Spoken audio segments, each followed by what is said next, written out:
wabarakatuh. Waalaikumsalam warahmatullahi wabarakatuh. Alhamdulillahi rabbil alamin. Wa bihi nasta'inu ala umurid dunya waddin. Assalatu wassalamu ala ashrafil anbiya'i wal mursalin Nabiyyina Muhammadin wa ala alihi wa ashabihi wa man tabi'ahum bi ihsanin ila yaumiddin. Amma ba'du. Qala Allah Ta'ala fi kitabihil karim. A'udzu billahi minasyaitonir rajim. Ya ayyuhalladzina amanu ijtanibu katsiran minadh-dhanni inna ba'dadh-dhanni itsmun wa la tajassasu wa la yaghtab ba'dukum ba'dha ayuhibbu ahadukum ay ya'kula lahma akhihi fakarihtumuh.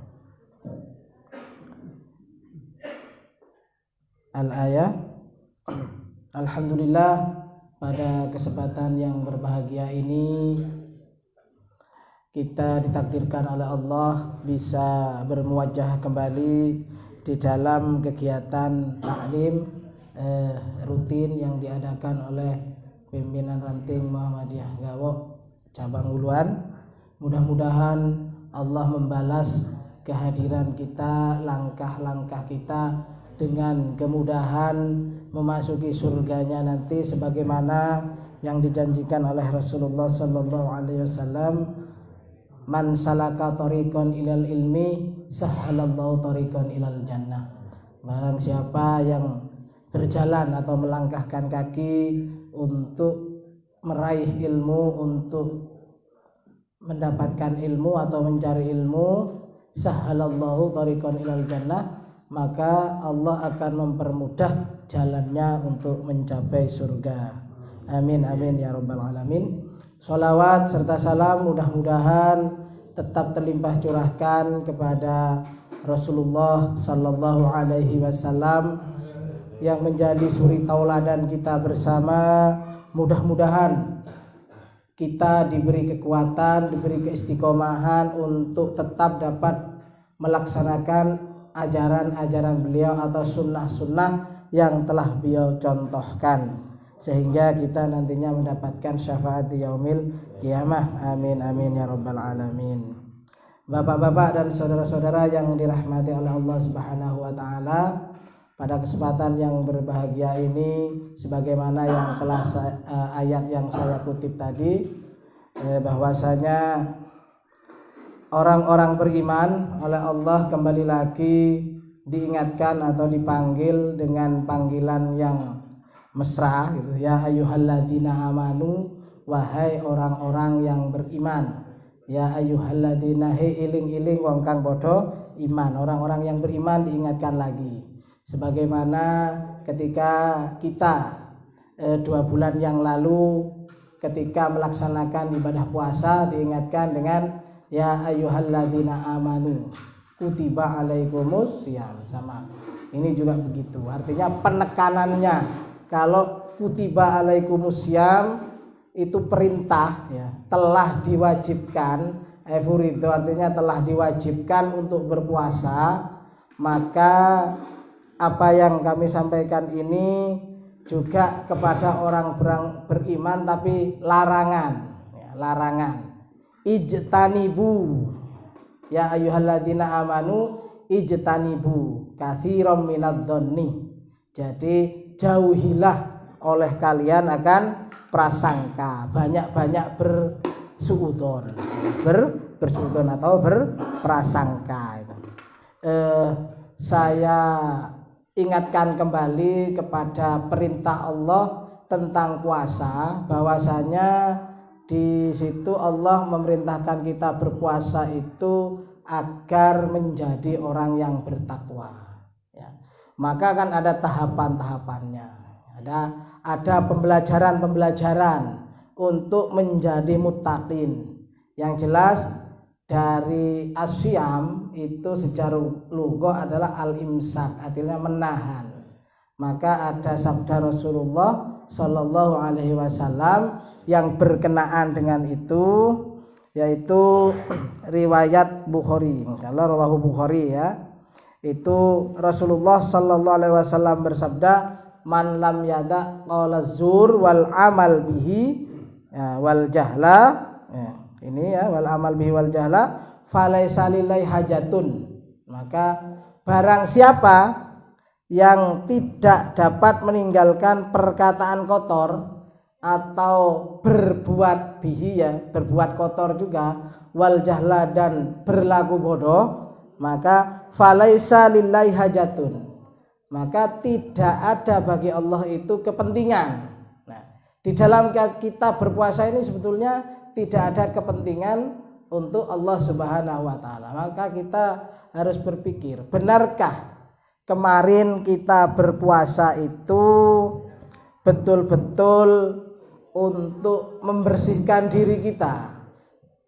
Benarkah kita mampu menahan perkataan-perkataan kotor kita, perbuatan-perbuatan kotor kita itu, sehingga nanti kita betul-betul menjadi manusia muttaqin. Maka falaisa lillahi hajatun fi ayyada'a tahamahu wa syarabahu, di dalam dia meninggal makanannya dan minumannya gitu ya. Jadi puasa kita kan kalau secara syariat kan memang tidak makan, tidak minum atau hal-hal lain yang dapat membatalkan puasa kan itu. Nah, ini riwayatnya Bukhari menyatakan demikian. Maka makna menahan diri di dalam berpuasa kemarin kita ejawantahkan di 11 bulan berikutnya. Kita sudah melewati 1 bulan mungkin ya kan, sekarang sudah bulan Dzulqa'dah. Dzulqa'dah kan, Syawal kan sudah, kita introspeksi lagi kira-kira di bulan Syawal kemarin mulai kendor apa masih tetap kenceng ketika menahan diri dari berkata kotor, dari berbuat kotor.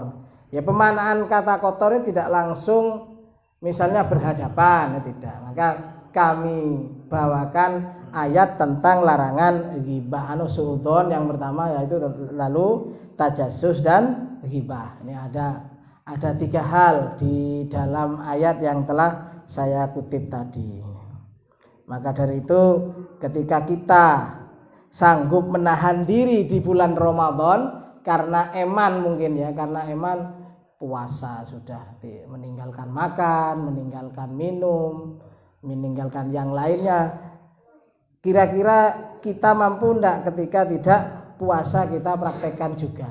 Maka ini juga ada yang memaknai inilah formula atau apa ya, istilahnya teori yang ditawarkan oleh Allah agar kehidupan kita dengan masyarakat yang lain itu bisa harmonis ya. Maka saya ulang ayatnya ya, saya bacakan lagi. A'udzubillahi minasyaitonirrajim. Ya ayyuhalladzina amanu ijtanibu katsiran minadh-dhanni inna ba'dadh-dhanni itsmun wala tajassasu wala yaghtab ba'dukum ba'dha ayuhibbu ahadukum ahadakum ayyakula lahma akhihi maitan fakarihtumu wattaqullah innallaha tawwabur rahim. Wahai orang-orang yang beriman, jauhilah oleh kalian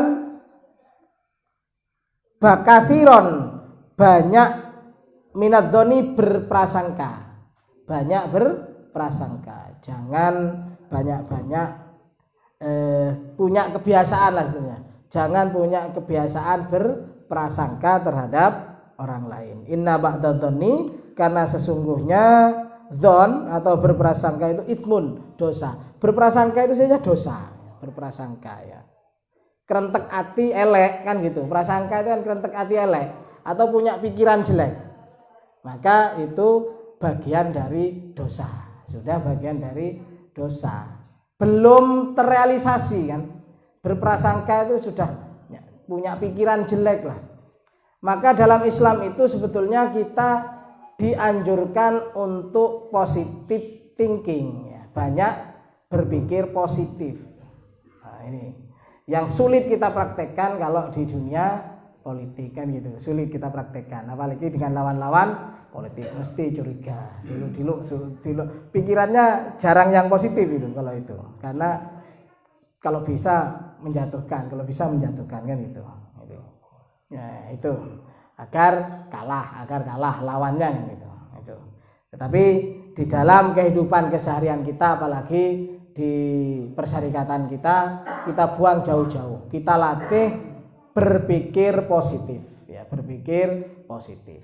Nah, misalnya terhadap pimpinan, karena saya juga bagian dari pimpinan, kalau bilang ke jamaah itu ya berprasangka yang baik saja.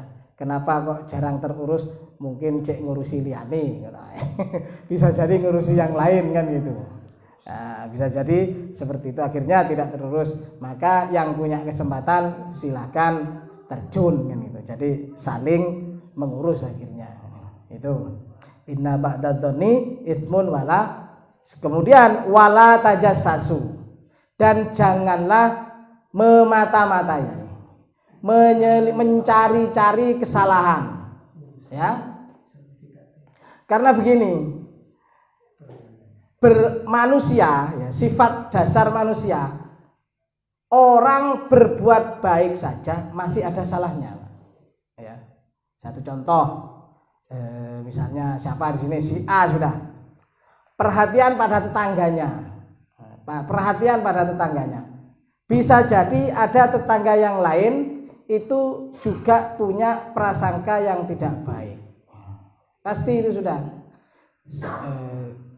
Saya sering main ke Pak Wonijan misalnya. Kebetulan saya punya proyek bangun. Sering main.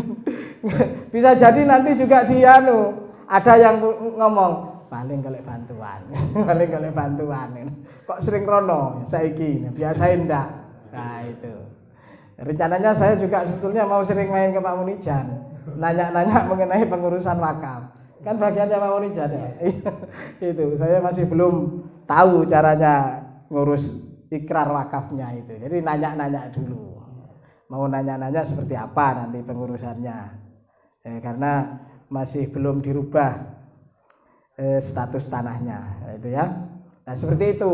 Pasti ada yang bersultan. Itu berbuat baik, ya, berbuat baik, apalagi kalau orangnya memang perilakunya tidak baik. Contohnya misalnya Pak Didin yang gak biasa pateng nang masjid, moro-moro pateng lek isuk mesti jamaah, paling enek sing dikarepne. Pasti ada yang nyeletuk begitu. Berarti paling duwe masalah. Lho pateng ya dirasani. Ya kebiasaan manusia kan gitu ya. Kebiasaan itu sifat dasarnya manusia memang seperti itu. Pateng dirasani, gak pateng ya dirasani. Nah itulah kita manusia. Maka oleh Allah diingatkan, ya diingatkan, tetapi ngerasani yang tidak baik tentunya yang diingatkan. Maka ijtanibu katsiran minal dzanni wala tajassasu. Wala, jangan suka mencari-cari aib orang lain lah. Ya makanya entah saya kemarin hari itu pernah nulis juga ngomentari tentang ini. Kira-kira tepat enggak ya? Kalau peribahasa itu kan ada di bahasa Indonesia itu, gajah di seberang lautan nampak, ya, kuman di pelupuk mata tidak tampak, kan gitu. Jadi kesalahan orang itu biasanya meskipun kebalik ya. Oh kebalik ya. Kuman di seberang lautan nampak ya. Kuman padahal ini saya Indonesia juga jadi Pak Didin. Saya diprotes sama yang guru bahasa Indonesia nanti. Kuman di seberang lautan nampak, oh ya. Ya. Benar. Gajah di pelupuk mata tidak tampak. Ya jelas gak ketok wong nutupi moto ya. Motone kan merem akhirnya kan. Terpejam, kalau ada gajah kan terpejam. Ya jelas tidak nampak. Pasti itu. Jadi kesalahan-kesalahan sendiri yang memang jarang kita sadari lah. Maka perlu ada orang lain yang memang untuk menyalahkan, untuk peribahasa itu, untuk mengingatkan ya. Untuk dielingne, tapi wong rumangsa wis tuwek ngono, ngelamak sing ngelingne karena yang mengingatkan masih muda kan gitu. Yang mengingatkan masih muda akhirnya dianggap gak duwe aturan, ya, gak sopan blas. Wong mbah yai kok deling. Wis tuwek. Gitu. Tapi ya namanya manusia tetap ada salahnya. Maka perlu saling mengingatkan.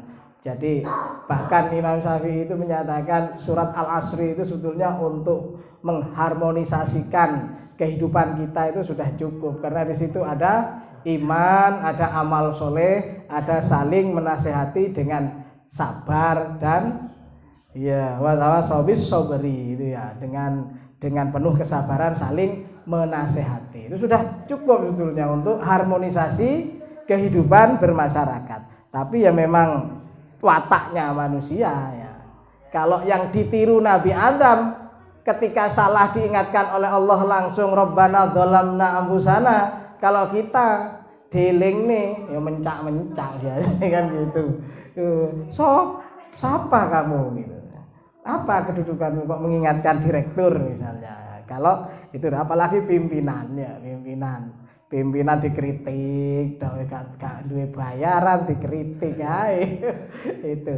Nah, itulah kehidupan kita di dalam bermasyarakat.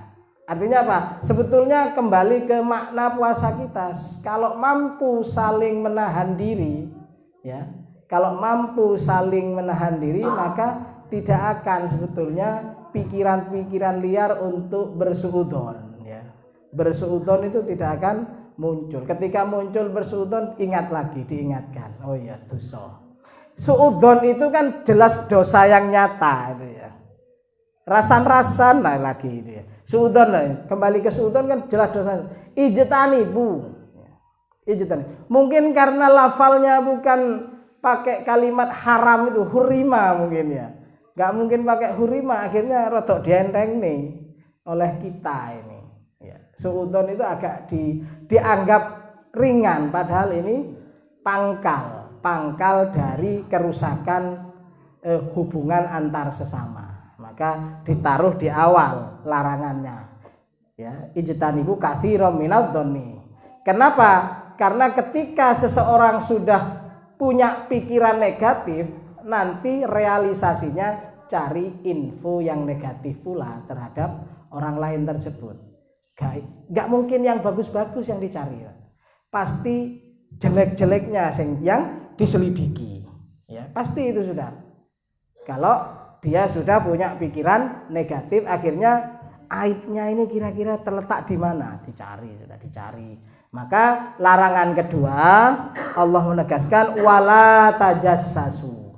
Dan janganlah, kalau di itu ya berdesas-desus, artinya mencari-cari kesalahan, memata-matai. Maka di pesantren-pesantren yang mengadopsi model pesantren gontor itu pasti ada jasusnya ya. Jasusnya biasanya konco cedeki, tapi gak rumongso. Kalau yang sudah pengalaman tahu nanti ya.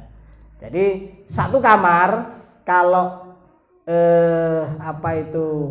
ketua kamarnya pembinanya pengen tahu siapa yang punya kesalahan, nanti kalau ada yang tidak berbahasa Arab hari ini sampai hari ini kamu dicatat biasanya itu dijadikan mata-mata, dijadikan jasus ya, dari kata jasus, dicari kesalahan, suruh nyari kesalahan. Nah, kalau yang sudah pengalaman podo-podo nutupi ya, gak dicatat akhirnya. Kalau sudah agak senior itu enggak, sudah itu begitu. Tapi itu pengalaman di pesantren demikian, di awal-awal itu jadikan mata-mata, jasus, tajasus. Kemudian setelah memata-matai ada bahan ya, ada bahan. Setelah itu ketika bertemu dengan orang lain akhirnya berghibah. Pasti berghibah, sudah ngomong rasan-rasan. Katanya Pak Maudi jan lek gak rasan-rasan sedino iki rasane keju kabeh awak. Gak seger katanya. Ibaratnya vitamin. Nah ini rasan-rasannya memang. Maka oleh Allah diingatkan wala yaktab ba'dukum ba'dha. Janganlah menggibah di antara kalian dengan sebagian yang lain. Ini jangan. Ini larangan. Yang jelas ini jelas larangan ini tadi ya. Karena di awalnya ijtanibu tadi sudah. Jauhi sudah. Ini pangkal kerusakan tadi yang saya bilang adalah karena tidak mampu menahan diri untuk berpikir negatif, akhirnya mencari-cari kesalahan orang lain. Setelah menemu baru nanti dibicarakan. Bisa dengan yang seide misalnya ya, dibicarakan kesalahannya ini, kelemahannya ini. Kalau kita mau menjatuhkan seperti ini. Nah itu setelah berghibah, karena ghibah itu memang sesuatu yang memang terjadi dan dilakukan oleh orang yang dighibah tadi. Jadi peristiwa yang memang sudah terlaksana itu ghibah. Contoh, saya punya kebiasaan buruk merokok misalnya ya, kebiasaan buruk merokok. Nah itu nanti ada yang ngerasani saya ngomong, Pak Rohman itu gak leren-leren lek rokokan. Nah itu wong wis fatwane haram katanya. Padahal ghibah itu nyata haramnya dalam Al-Qur'an, sedangkan rokok masih dipermasalahkan oleh banyak ulama. Sedangkan ghibah itu pasti haramnya itu. Ijtanibu kan? Ijtanibu minasijar dalam Al-Qur'an enggak ada, ya. Mungkin dikaitkan dengan ayat jangan merusak diri sendiri kan gitu ya. Jangan merusak diri sendiri. Itu kan pemaknaan sudah. Tidak secara letter lekat tidak jelas nanti. Ada pemaknaan. Nanti ada yang ngomong, ya itu alasan bagi perokok, bilangnya begitu. Pasti itu sudah itu ya. Jadi ada penafsiran yang lain. Kalau ini ayat ini tidak bisa ditafsirkan dengan yang lain. Lek jenenge ghibah wala yaktab ba'dukum ba'do. Jelas di sini setelah itu digambarkan oleh Allah ayat kulalah ma'akhihi maitan fakarih tumuhu, maka itu sangat dibenci kan gitu. Pasti ini kan pasti sangat dibenci. Fakarih tumuhu. Apa ya seneng awakmu kalian makan daging saudaranya yang sudah jadi bangkai misalnya, yang sudah jadi ya. Gambarannya orang berghibah itu kan seperti itu. Ibaratnya begini, kalau di Al-Qur'an itu digambarkan seperti makan bangkai, yang agak lunak gambarannya kalau bapak-bapak kalau menggibah orang, coba bapak-bapak punya ayam di rumah, dipegang, setelah itu bulunya dicabuti sambil jalan dari sini ke Wuluan, sudah cabuti gitu. Cabuti terus. Lama-lama sampai Wuluan kan habis itu bulunya itu ya. Lah seperti itulah gambarannya sebetulnya. Sakit hatinya orang yang digibah itu. Ulune dibateki. Kulite dipreteli ulune. Tritrikan cekik-cekik itu. Setelah itu coba kembalikan bulunya. Meskipun bapak-bapak sudah minta maaf sudah pada orang yang digibahi. Kira-kira kembali enggak bulu-bulu yang gambarannya itu. Bulu-bulu yang sudah dicabuti tadi. Bisa enggak ditempel dilem. Tapi kan pasti ada yang hilang bulunya itu, diterpa angin. Pasti akhirnya menyebar kemana-mana. Nah itulah ghibah. Gambarannya ghibah kalau yang lebih mungkin tidak menjijikkan tapi kan menyakitkan itu ya, seperti itu. Maka digambarkan maitan, gambarannya mayit karena orang yang dighibahi tidak bisa membela diri ya kan, karena tidak ada orangnya. Saya berghibah membicarakan Pak Asir dengan Pak Monijan, tapi Pak Asir nggak ada di sini. Saya ngomong dengan kejelekan-kejelekannya Pak Asir. Kan beliau tidak bisa membela. Kenapa? Karena tidak hadir. Jadi goib mayit, dianggap gambarannya mayit. Gambarannya itu seperti mayit, tidak bisa membela diri ketika kejelekan-kejelekannya diungkap. Padahal itu benar. Kecuali kita memang seorang petugas dari pihak yang berwenang untuk menyelidiki ya kesalahan-kesalahan seseorang, seperti pihak kepolisian, dari pengadilan, itu beda lagi sudah, karena memang ada kepentingan-kepentingan yang lebih besar. Kalau sekedar rasan-rasan apa kepentingannya kan nggak ada, tidak ada kepentingannya kalau hanya sekedar rasan-rasan. Maka dari itu di akhir ayat Allah mengingatkan wattaqullah, takutlah kepada Allah. Ini sering diingatkan ketika kita berkhutbah Jumat, wattaqullah. Maka rangkaiannya ketika puasa di kita untuk mencetak orang-orang yang bertakwa, ya salah satunya harus mampu menahan diri dari berkata kotor itu tadi, lalu berbuat kotor, sehingga ketika kita menahan makan, menahan minum dan lain-lain itu betul-betul mampu merealisasikan apa yang diinginkan. Ya, ini penafsirannya demikian. Jadi diakhiri dengan wattaqullah, takutlah kepada Allah Subhanahu wa taala. Ya.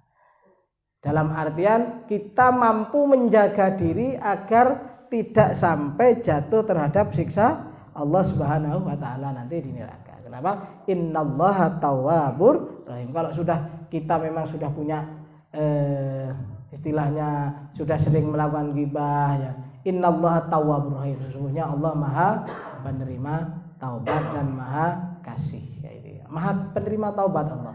Jangan khawatir. Jadi tentunya ini diingatkan bagi orang-orang beriman. Kalau memang sudah terlanjur pernah melakukan sudah bersuudzon, pasti ya kita manusia ini pasti pernah bersuudzon. Bisa jadi tiap malam bersuudzon. Asalkan tidak bersuudzon kepada Allah Subhanahu wa taala, tetapi juga kepada manusia juga bersuudzon. Mudah-mudahan kita bisa mengurangi lah. Minimal mengurangi, kalau tidak mampu menghilangkan sama sekali. Mungkin kita belum mampu untuk menghilangkan kebiasaan suudzon kita, baik kepada Allah maupun kepada sesama manusia. Kepada Allah misalnya ketika kita ditimpa masalah sudah berprasangka jelek kepada Allah Subhanahu wa taala. Kita lupa bahwa rahmat dan nikmatnya lebih kepada kita, lebih banyak. Tetapi karena fokus kita, ya, fokus pikiran kita hanya terhadap sesuatu yang tidak mengenakkan, akhirnya berprasangka jelek kepada Allah Subhanahu wa taala. Itu. Saya contohkan, mungkin saya sering ungkapkan ketika bayi kembar saya meninggal dunia itu misalnya. Awalnya ya Allah, kok wong anu kok sudah diambil gitu. Berprasangka jelek ya. Ya Allah, apakah engkau sampai gini saya punya pikiran apa aku dianggap gak mampu keimangannya. Tapi di pikiran lain, ya Allah bisa jadi ini ada hikmah yang lain gitu. Perang di hati itu, perang di hati. Ya seperti itu kejadiannya. Ya sama dengan kita. Ketika kenapa saya diberi sakit gak sembuh-sembuh.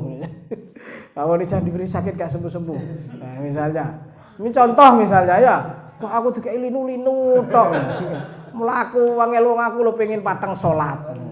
Bisa jadi dengan sakit berusaha untuk lebih giat salatnya, lebih giat jamaahnya kan gitu. Lah dikai sehat malah ngeluyur tok.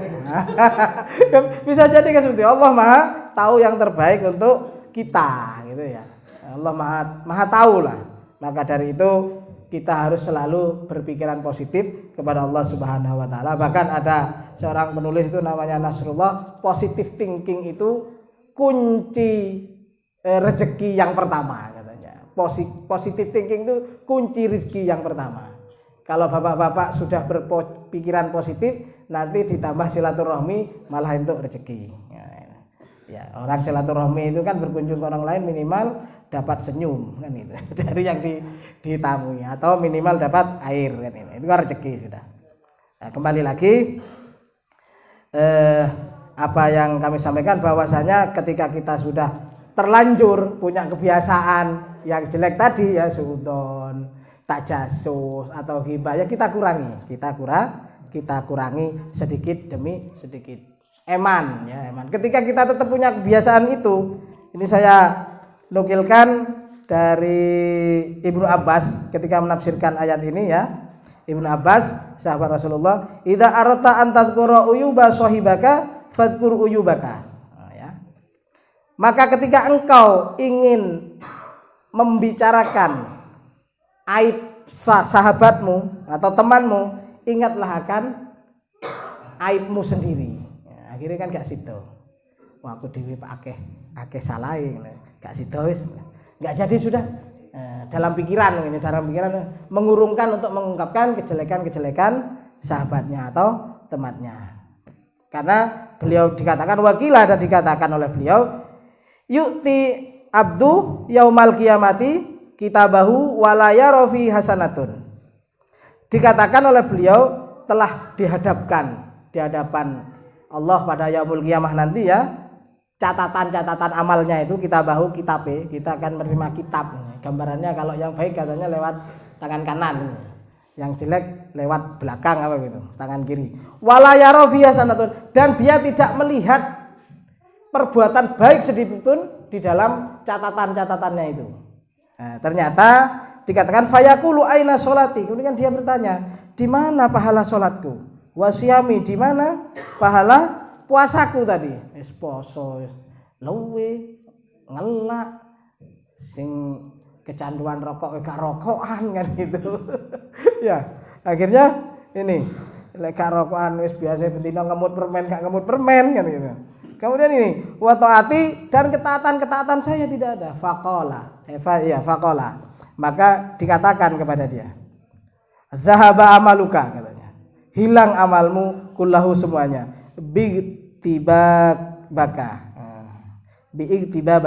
Karena kebiasaanmu berghibah annasa kepada manusia ini pernah saya ingat dulu kalau gambarannya kalau di Mujahidin yang hadir kapan hari itu ya kan ringkasannya gini.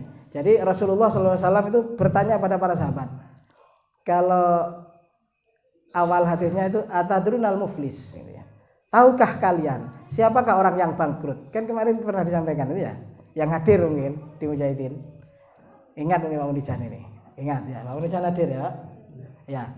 Siapakah, tahukah kalian orang yang bangkrut? Kata Rasulullah ketika bercengkrama dengan para sahabat. Nah, sahabat jawab, yang bangkrut itu ya kalau dagang gak untuk bati gitu. Hartanya habis gitu. Bangkrut sudah. Nah, ternyata gambarannya sama seperti ini. Rasulullah kemudian menyatakan bukan seperti itu. Orang yang bangkrut nanti di akhirat adalah orang yang suka satama mencaci, suka berghibah, suka mendolimi. Lalu di hadapan pengadilan Allah itu amal-amal kebaikannya itu diberikan kepada orang yang didolimi, diberikan kepada orang yang dighibahi, diberikan kepada orang yang dicaci, selagi dia tidak memaafkan. Nah, itulah. Kira-kira kalau kita hari raya itu salaman sampai sepurane ya aku tahu dibahas sampean. Sepurane aku tahu ngelok nih sampean. Sepurane aku tahu. Enggak pernah ya. Ya jalan sepuro tok ya. Sepurane wis ya kan gitu ya. Mudah-mudahan sudah mewakili meskipun tidak disebutkan ya. Dosa-dosa kita meskipun tidak disebutkan, saya misalnya sama Pak Ajib salaman. Saya minta maaf Pak, gitu saja sudah. Enggak usah disebutkan. Saya dulu pernah ngerasani sampean gini. Oh gak sida weh, gak tak sepuro kan gitu nanti. Nah, takutnya kalau disebutkan ya begitu. Ya, pahala karena dia berhutang lalu tidak dibayar, tidak dilunasi. Ini nanti ternyata oleh Allah diberikan ya, dihadapkan lagi dengan orang yang kita gibahi, kita zolimi, kita sakiti itu. Ya apa ini urusannya ini lek beres. Gusti, saya ini banyak dosa, tapi saya sering disakiti orang yang banyak pahala itu. Saya minta pahalanya kan gitu gimana? Kalau sampai pahala puasa kita, sholat kita, lalu zakat kita, sedekah kita habis, akhirnya dosa-dosa mereka diberikan pada kita. Akhirnya kita oleh Nabi kan dikatakan orang yang bangkrut. Di dunia termasuk orang-orang yang soleh, ternyata ketika di pengadilan Allah kita tidak membawa pahala apa-apa karena punya kebiasaan yang jelek seperti ini. Ya, mudah-mudahan kita oleh Allah dijauhkan dari kebiasaan-kebiasaan yang membuat pahala-pahala kita hilang nanti ya. Itu ya. Mungkin sementara itu yang bisa saya sampaikan. Mudah-mudahan yang sedikit ini dapat mengikatkan kita akan hakikat dari kita menjalankan ibadah puasa di bulan Ramadan, satu bulan yang lalu, sehingga kita tetap mampu menahan diri dari perbuatan-perbuatan yang dapat menghilangkan pahala-pahala kebajikan yang pernah kita lakukan. Di yaumil qiyamah nanti kita tetap menjadi orang yang beruntung dan bukan orang yang merugi. Nasrun minallahi fathun qarib. Wassalamualaikum warahmatullahi wabarakatuh.